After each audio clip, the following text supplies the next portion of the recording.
Hi, I'm Matt, and welcome to Tech Tested.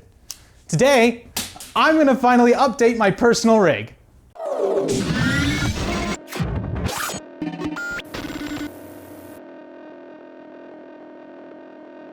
I've built a lot of computers over the years, but it's been about 5 years since you guys have seen my personal rig upgrade on this channel. And I finally pulled together the parts I need to justify putting together a new PC that will hopefully carry me over at least until DDR5 is released. And the reason DDR5 is relevant because I'm still gonna be rocking DDR3 in my personal system. Now you guys may recognize this PC that we built in a previous video earlier this year, and I actually didn't recommend you guys go out and purchase these parts. But since then, I have taken on a lot of the load of video editing on this channel, and I need something very powerful, and this was the best PC I had to work with at the time. So this has been my personal rig for the past 4 or 5 months.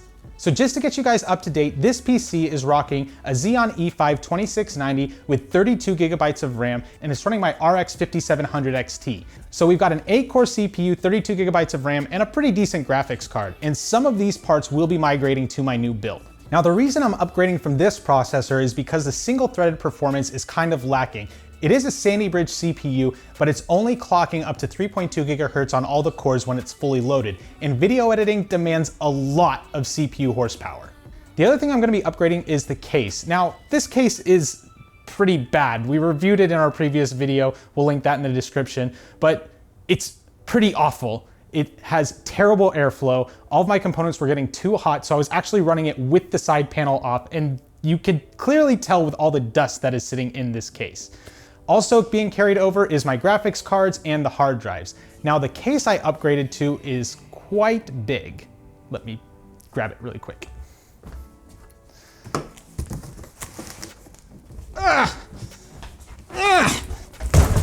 Yeah, I'm upgrading to the Phanteks Enthoo Pro. Now, Now there's several reasons I'm upgrading to this case. The main one is it supports eATX motherboards, and with my upgrade, I have an eATX motherboard. Also, it does have 5.25-inch bay expansion, 3 to be precise. I wanted to find a case with 4, but I just couldn't find one that had 4 full expansion bays, but we'll make do with this. Lastly, I wanted it to be in a good price range. I didn't want to spend a fortune because I am actually upgrading on a budget. This case was only $100 and had all the features I needed, so that's what we're going with. And getting back to the whole motherboard discussion, that's where we kind of get into the heart of the components here. I was able to snag this Asus Rampage IV formula for actually a trade. It didn't cost anything out of pocket. I traded a graphics card for it, and it does have a problem, but that can be overcome.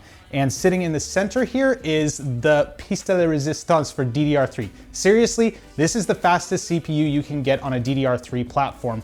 It is a Xeon E5 1680 V2 sporting 8 cores, 16 threads, and an unlocked multiplier. So we are going to overclock the snot out of this thing.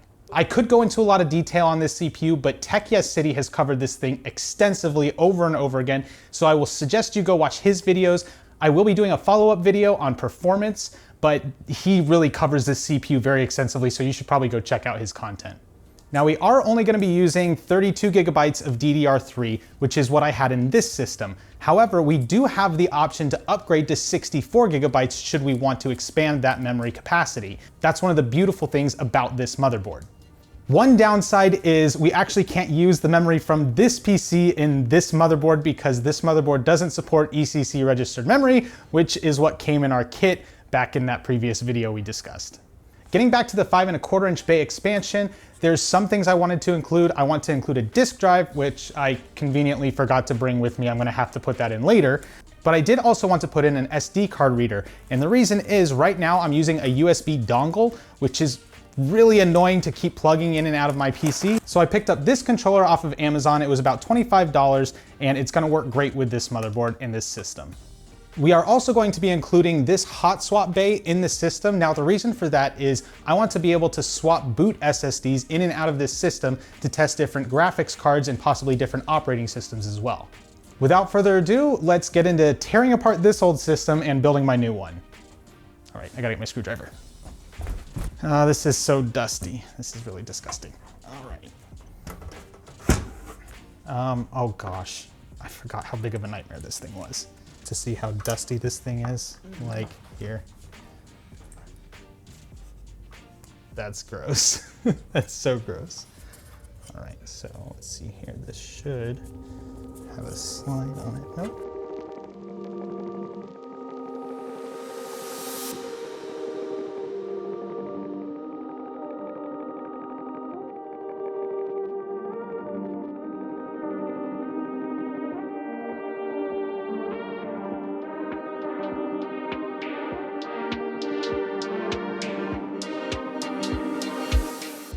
All right, it's disassembled. This is now going to be set aside so we can vacuum and clean and build my PC. All right, we got all the components cleaned up and we're gonna start the build. And so let's get the case out. Oh man, with cases getting smaller and smaller these days, this seems like a step back in time. The other funny thing is everything but the graphics card is from like 2013. Oh, this is a good looking case. I was worried I wouldn't like the looks of it, but it's a pretty slick looking build.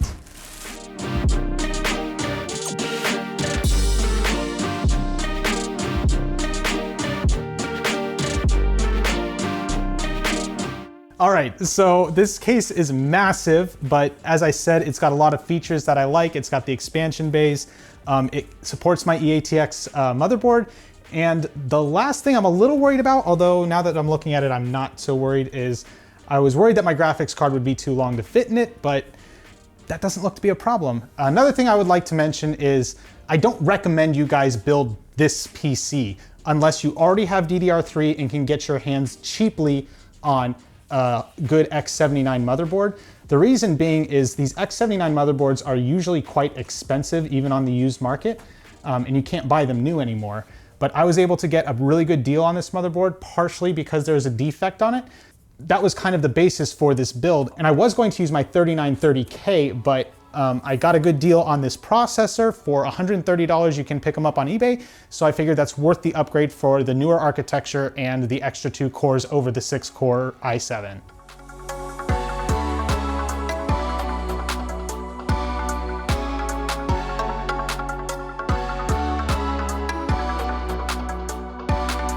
Another thing that's really cool about this case is it's got tons of tie downs for cable management, which is just awesome. And it has a fan header.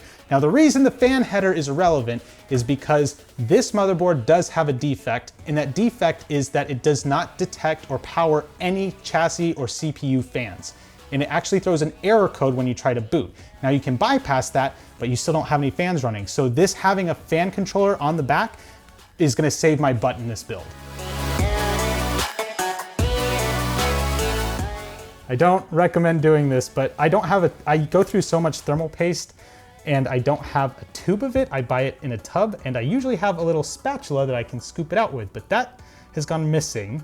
So I'm just gonna use my finger, and this is in no way the right way to apply thermal paste. Oh, this is so bad. You shouldn't do this.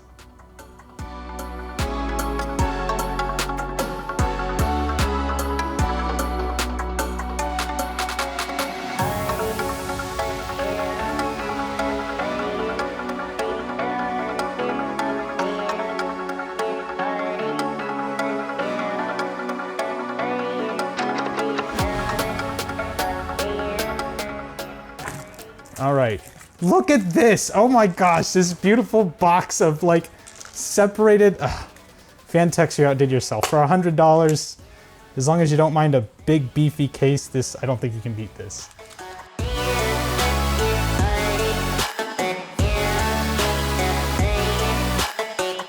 All right, so next we're gonna install the power supply, which hopefully these cables are long enough to reach where I need them to go. So, I think the power supply goes in like so. Oh, wait.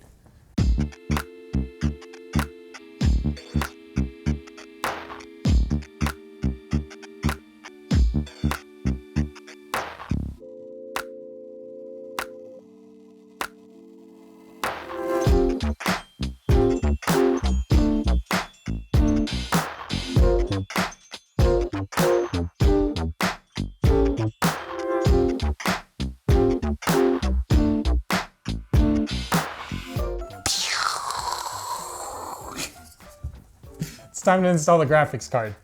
So we're actually gonna stick it in the top slot because I think it looks better that way. There's no real benefit. In fact, it's probably detrimental to the performance because you'll be sticking the graphics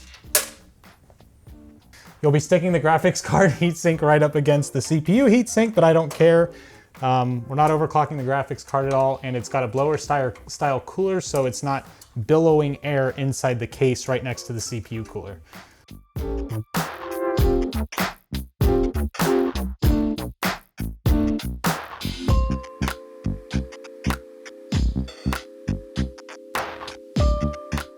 So next we're gonna install my front SD card reader. This is gonna be great for video editing. Instead of having that stupid USB dongle, I can plug it straight into the computer. We aren't going to be installing the hot swap bay right now. The bottom bay in it doesn't work, and I'm gonna have to try to repair that before we install it, so that'll be going in later. And like I said before, I forgot my disk drive, so this is the only thing that's going in the front today, but I will be populating those other two bays at some point.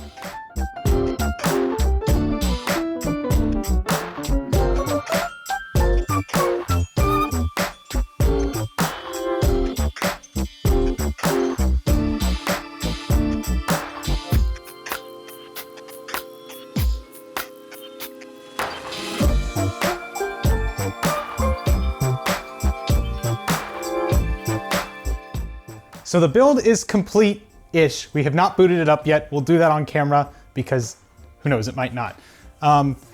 It looks quite empty from this side. As you can see, there's plenty of space below the graphics card. We did manage to get our front SD card reader installed, but if you look at the back, despite my horrible cable management skills, it could look a heck of a lot worse. And I do credit that to Phanteks for having all of these little just Velcro straps that you can use to hold everything down. I'm gonna put the back panel on, I'm gonna leave the side panel off, and we're gonna try to boot this thing. All right, so the moment of truth. I have not tested this CPU yet, so this is a big moment for me. I really hope it boots, and I really hope both hard drives are detected because the SSD is quite old, and the hard drive, well, let's just say it didn't have a safe trip over here, so. Oh. Did it just start up on its own?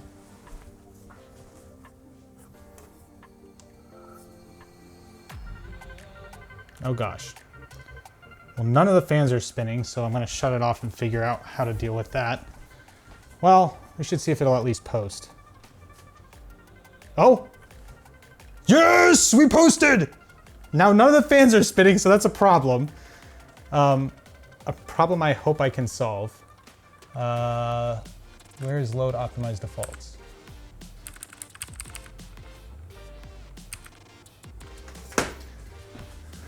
It's got this reference here for the CPU fan, and it's not getting any power to the reference because I don't have it plugged in because it doesn't matter, it won't work. I guess we could try it. Like, it wouldn't hurt to give it a shot, right? Oh, they are working. What? Okay, sweet. Okay, so let's see if we can get into Windows, and I have to figure out, oh wait, CPU fan error alert. So we got the system to boot and post. It recognizes all the hard drives. I still have a couple bugs to work out, but overall, I'm very happy with the performance. Now I did compare this to our editor's Ryzen 7 3700X, and we're about 40% lower in performance, but we haven't overclocked this thing yet. We've got a lot of headroom to make up. So if we can get a 1 to 1.2 gigahertz overclock on this thing, that would be a huge performance increase. And I do intend to go head to head with him in the future. Again, I'm not suggesting you guys buy these parts unless you can somehow find a fantastic deal on the motherboard. These are quite expensive secondhand usually, but if you can find one and you already have DDR3, this is a fun platform to play with. As far as the case goes, yes, it's massive, but it is fantastic. I absolutely love all the features. It's going to fulfill all of my needs, and I don't see me upgrading this computer anytime soon. As always, thanks for watching. Don't forget to hit like and subscribe, follow us on our social media platforms, and check out our Discord and our website so you can pick yourself up some tech tested merch.